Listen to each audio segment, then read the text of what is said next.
रात्रभर पडणारी पावसाची संततधार आणि सकाळी वाढलेला पावसाचा जोर यामुळे नवी मुंबईत पुन्हा अनेक सखल भागात पावसाचे पाणी साचले आहे। तुर्भे येथील एका कॉलनीत पाणी शिरले असून या ठिकाणी लहान मुलांनी स्विमिंग पूल बनवून पोहण्याचा आनंद लुटला। मात्र पाऊस असाच पडत राहिला तर अनेक ठिकाणी पाणी भरून नागरिकांना मोठ्या त्रासाला सामोरे जावे लागेल।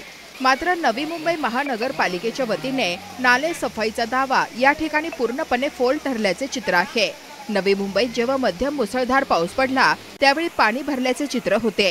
त्यामुळे पालिकेने लाखो रुपये खर्च करून आणि पालिका आयुक्त स्वतः पाहणी करून नक्की नाले सफाई झाली की हात सफाई झाली असा प्रश्न नागरिक उपस्थित करत आहेत।